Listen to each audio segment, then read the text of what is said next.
Tapi yang terjadi di Pasar Bolu kan dibayar. Tapi oke lah, tidak apa-apa dibayar, tetapi kenyamanan tamu itu harus dijamin. Ya. WC umum misalnya. Ya, misalnya toilet. Kan di sana tidak ada toilet. Eh, Tidak safety. Nah, itu soal jalan, kadang-kadang kelihatan seperti tembok, padahal itu air tergenang.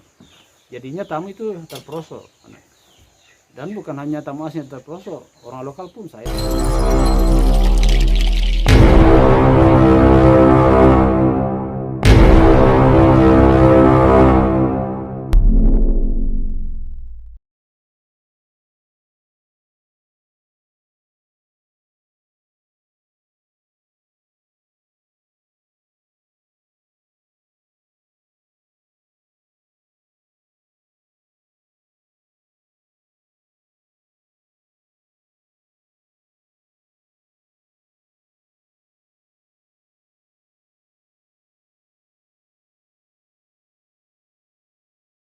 Saya Paulus Palimbong, berasal dari kampung ini, Salu, biasa disebut Salu Supai, tapi saya tinggal di Rantepao. Saya pernah jadi pengurus Himpunan Pariwisata Indonesia Toraja atau HPI Toraja selama 1 periode, dan memang saya berkecimpung dalam dunia pariwisata, maka memang minat saya ada di situ. Cukup signifikan. Jadi tamu yang ke Toraja cukup banyak, dan kalau di persentase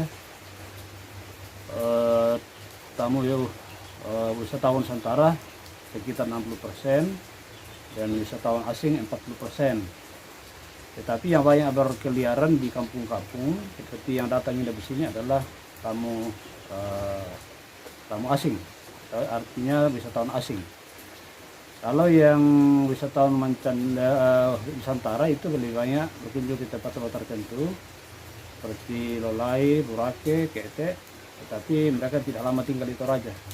Tapi kalau wisatawan asing, paling tidak mereka bisa nginap di Toraja 3 malam, ada yang 1 minggu, bahkan ada yang lebih dari itu. Ya, mereka ingin merasakan seperti apa tinggal di Tongkonan, khususnya yang berbaur dengan masyarakat.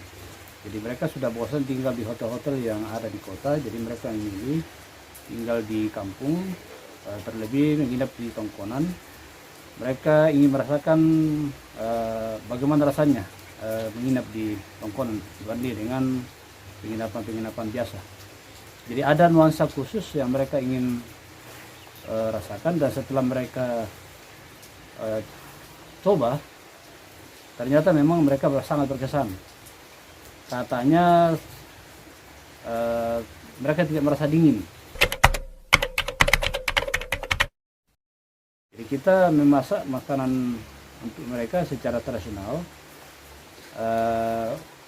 Yang kita di Toraja yang kita andalkan adalah Pak Piong. Jadi kita memasak daging ayam atau ikan itu dalam bambu, dan itu memang kita tanya dulu, dan selalu mereka apresiasi, dan katanya memang rasanya lain. Nah, itu yang kita suguhkan ke mereka kalau mereka nginap di kampung-kampung.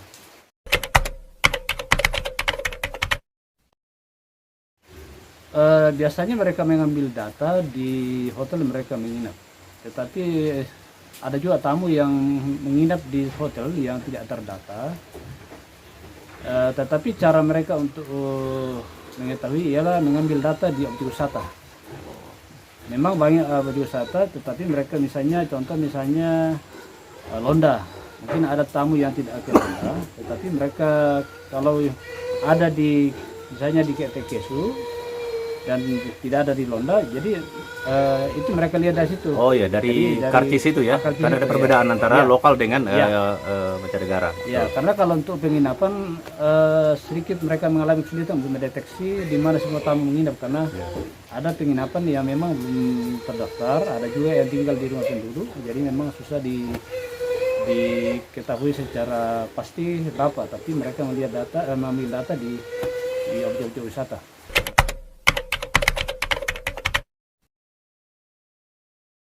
Yang mereka biasa keluhkan hanya persoalan transportasi, akses ke objek-objek wisata yang mereka kunjungi.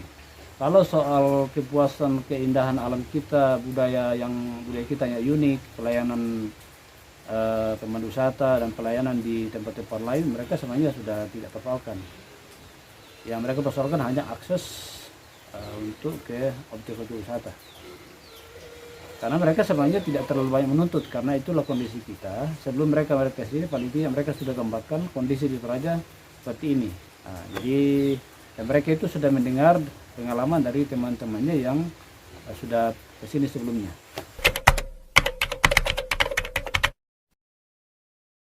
Saya kira karena selama ini orang merasa terkungkung di tempatnya masing-masing, setelah situasi aman, saya kira mereka akan keluar seolah-olah melepaskan kejenuhan dan rasa ketidakbebasannya. Jadi mereka akan, saya yakin akan banyak ke destinasi wisata. Ya. Karena mereka sekarang sebenarnya sudah ingin pergi, tetapi karena situasi yang belum memungkinkan, ya terpaksa mereka menahan diri. Berarti kita tetap optimis ya? Ya, kita tetap optimis akan ada. Jadi kita insan pariwisata, kita jangan putus asa. Selama masa ini, mari kita siapkan momen ini untuk mempersiapkan diri kita, mempersiapkan hal-hal yang sehubungan dengan apa yang kita suguhkan kepada mereka nanti ketika mereka sudah datang kembali.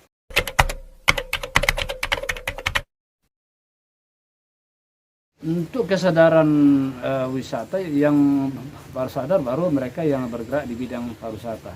Pemerintahnya juga sebenarnya belum, apalagi masyarakatnya. Dan itu kita bisa lihat dari banyak hal. Jadi mereka yang betul-betul paham soal pariwisata, bagaimana selera wisatawan, sebenarnya baru mereka yang bergerak di dunia pariwisata.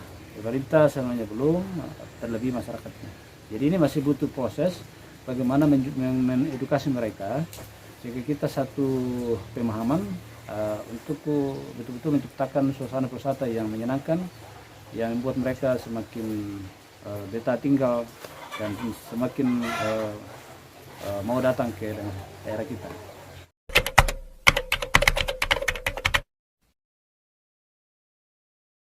Memang keunikan ada budaya kita sudah bergeser, tetapi apa yang kita lakukan sekarang ini sebenarnya masih menarik perhatian mereka, walaupun sedikit sudah agak modern.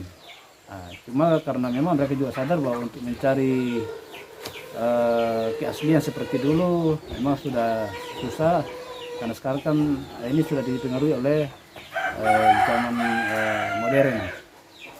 Tetapi tetap itu masih tontonan yang menarik buat mereka. Apalagi kalau mereka ada jiwa peneliti, tetap mereka ingin lebih tahu secara mendalam.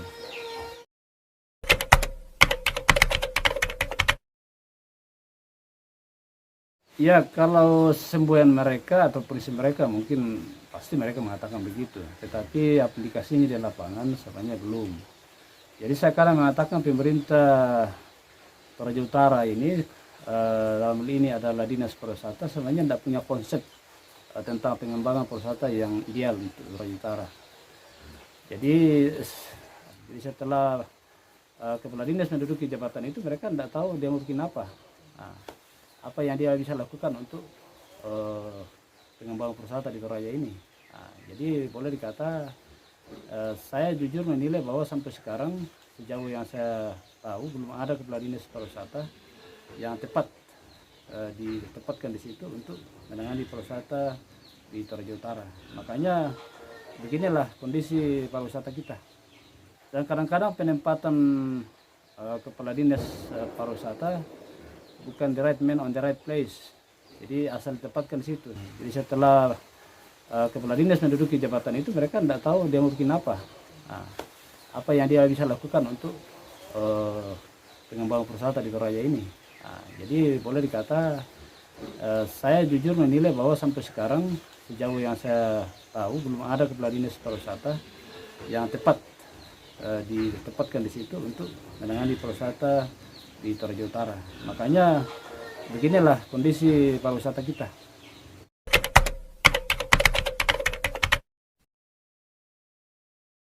Misalnya khususnya di Toraja Utara yaitu Pasar Bolu. Tapi sangat memprihatinkan karena wisatawan asing atau wisatawan yang masuk ke sana itu kan ditagih. Mereka yang bayar. Bukan ada retribusi juga. Ya, ada retribusi. Anehnya di sini kan itu pasar. Tidak ada aturan bahwa kalau orang ke pasar itu dibayar. Tapi oke lah, tidak apa-apa dibayar, tetapi kenyamanan tamu itu harus dijamin. Ya. WC umum misalnya. Ya, misalnya toilet. Kan di sana tidak ada toilet. Nah, tamu yang keliling menikmati pasar itu, khususnya pasar hewan, tidak safety. Nah, itu soal jalan, kadang-kadang kelihatan seperti tembok, padahal itu air tergenang. Jadinya tamu itu terperosok. Dan bukan hanya tamu asing yang terperosok, orang lokal pun, saya pun pernah terperosok di situ.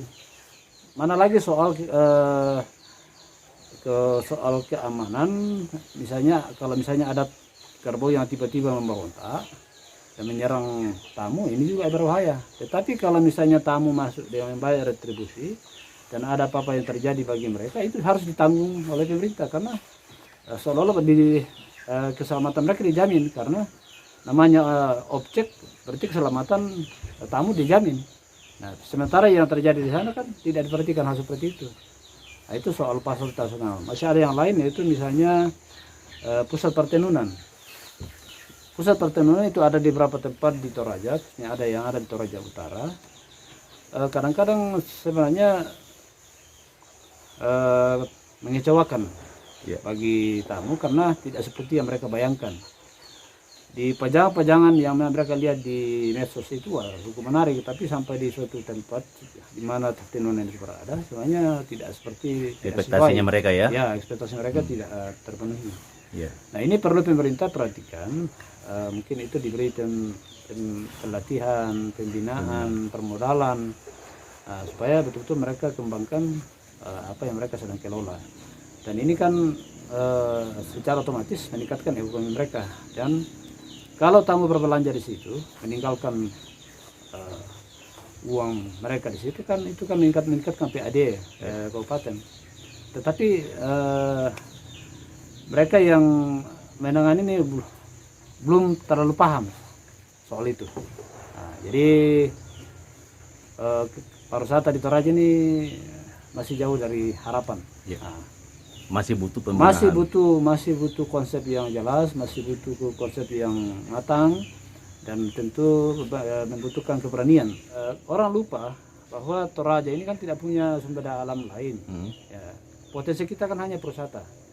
Nah, dan kalau kita mau meningkatkan ekonomi masyarakat Toraja, kita mau mengurangi pengangguran Toraja, tidak lain tidak bukan yang kita harus kembangkan betul adalah pariwisata, karena itu kan bisa menyerap tenaga kerja. Nah, seperti di Bali.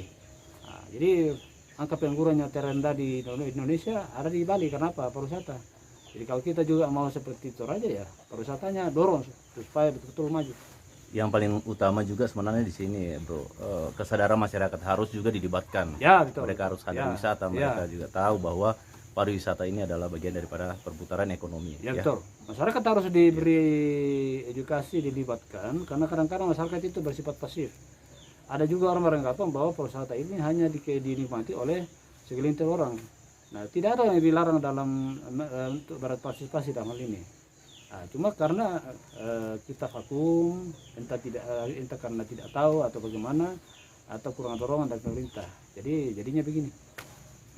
Oke, terima kasih atas obrolan kita sore hari ini. Ya, semoga obrolan ini menjadi sebuah spirit baru. Ya. Setelah pandemi ini mudah-mudahan pariwisata kita terus meningkat. Ya, itu harapan kita. Masyarakat juga ikut terlibat banyak di sana. Kemudian juga pemerintah kita juga lebih serius lagi membangun destinasi yang ada di Toraja, dan tamu-tamu makin banyak. Itu harapan kita. Oke. Terima kasih, bro, atas